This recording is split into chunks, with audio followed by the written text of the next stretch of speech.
সেটা আমার video share করতে। আজকে বলে কেরালার ব্যাপারে আপডেট দেবো, বিশালের ব্যাপারে আপডেট দেবো, যেগুলো আপডেট দেবো সেগুলো দেবো। কেরালার ব্যাপারে আপডেট দেবো, বিশালের ব্যাপারে, বেঙ্গল ব্যাপারে আপডেট দেবো।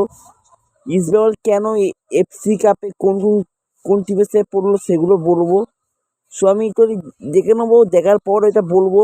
সো ওই ভিডিওটা আসবে, ছোট্ট লাইভ আসবে ওই ভিডিওটা ইস্টবেঙ্গলের ব্যাপারে।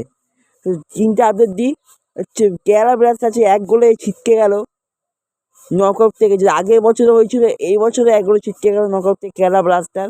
প্রতি বছর হচ্ছে, এই বছর ছিটকে গেল। মনে হচ্ছে কেরালা যাবে না, কোনো দিন দুরাঙ্কার ফাইনাল খেলবে না, আইএসএলও ফাইনাল খেলবে না। যেটা হলো প্রীতমদার জন্য এটা হলো। প্রীতমদা যখন মারছে, পেয়ারা দিয়ে যে বলটা মারছে সাইড বডি থেকে, সেই গোলটা না সেভ করে প্রীতমদা ডিফেন্সে দাঁড়িয়ে আছে, হা করুন, ওই বলে না সেভ করে হা করে দাঁড়িয়ে আছে। ও যখন সাইড বল, তুইও সাইড বডি বলটা ক্লিয়ার করে দে। আর সচিন সুরেশ বিভাস খেলেছে, কিছু করার নেই। ব্যাট লাগে 44 মিনিটের মধ্যে 4 মিনিট, 90 4 মিনিট হয়, এবার 44 মিনিট ওই 1 মিনিট গোল করেছে বেঙ্গালুরু এফসি। আউটস্ট্যান্ডিং খেলেছে বেঙ্গালুরু এবছর। সো ভালো লাগলো। মন মাসে খেলা হচ্ছে বেঙ্গালুরু এফসি আগামী 27 তারিখ বিবেকানন্দ জিরো বারোতে সন্ধ্যে 6টায় না 7টার সময়, 5টার সময় পড়েছে, 5:30টায়। চলুন দেখে আসছি জিরো বারোতে কিরকম করে। ছোট্ট খেলা, মন মাস বেঙ্গালুরু এফসি দারুণ টিম, দেখে আসবো। এই ছিল ভিডিও, বেঙ্গালুরুর ব্যাপারে বলে দিলাম। নিজে সুনীল ছেত্রী নেমেছে, আউটস্ট্যান্ডিং প্লেয়ার খেলো সুনীল ছেত্রী, গুরপ্রীত সান্ধু, রাহুল বেগে থেকে সবাই আউটস্ট্যান্ডিং খেলো। সো এই ছিল ভিডিও। সো বিকেল সেক্টর বলে দিই, যত বড় প্লেয়ারটার কথা মনমাহারে হয়ে তত বাড়ছে। 2022-এর কথা মনে করছি আমার, যখন মোহনবাগান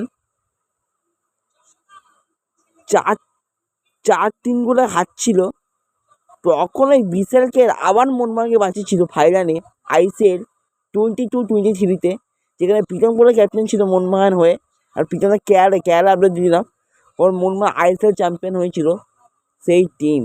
তো 2023-24-এ মোহনবাগান যখন বিশালকে ছিল, তখনও মোহনবাগান আইসিএল শিল্ড চ্যাম্পিয়ন হয়েছিল, সেই বুকে দম দিয়ে বিশালকে বাঁচিয়েছিল। সো আজকেও প্রমাণ করলো ইন্ডিয়া টিমে গুরপ্রীত নয়, বিশালই থাকবে সারা জীবন।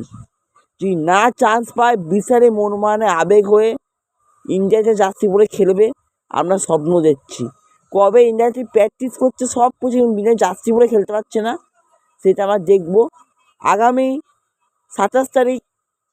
গুরপ্রীত ফার্স্টে বিশালের ম্যাচ বিবেকানন্দ যুবভারতীতে, যে বেঙ্গালুরু খেলবে মোহনবাগান ওই 5:30টার সময় বেঙ্গলি মানে সন্ধ্যেবেলা। দেখতে বলুন গাইস, আরও ভিডিও শেয়ার করবো বিশাল ব্যাপারে। আপনার তোমরা বিশাল হচ্ছে অন ক্লাস গোলকিপার ইন্ডিয়া টিমে 1 নম্বর করে বিশাল ক্যাচ, আমি বলতে পারি এখন ও ছিল বলে এখনও বেঁচে আছে। ও যদি বলতে পারতো, সেটা দেখা দৌড়ানোর মধ্যে তাহলে ভাবতাম এরমভাবে দুটো হাত দিয়ে এরমভাবে কি বলতে পারতো, তাই ভাবতাম ইন্ডিয়ার টিমে 1 নম্বর করেছে বিশাল ক্যাচ। বলছে দর্শকদের বলছে, আমি আছি, তোমরা চিন্তা করো না, আমি আছি, আমি মোহনবাগানকে বাঁচাবো, আমি আছি, আমি মোহনবাগান হয়ে লড়বো। সো বিকেলে অন ক্লাস বলবে থ্যাংক করছে সঞ্জীব মোহনকে আগামী 22-তে। সো ভালো লাগলো, বিশাল ক্যাচ মোহনবাগান হয়ে খেলছে। তো প্লেয়ারটা আরও খেলুক, আরও উজ্জ্বল হোক। কবে মোহনবাগান জার্সি পরে খেলবে প্লেয়ারটা দেখবো। সো ভিডিও লাইক করো, সাবস্ক্রাইব করো। মোহনবাগান টিমে ইন্ডিয়া টিমে জার্সি পরে বিশালকে খেলবে, আমরা এটা কনফার্ম হয়ে গেল, সব ম্যাচই খেলবে। Like, comment, subscribe. Bye bye guys.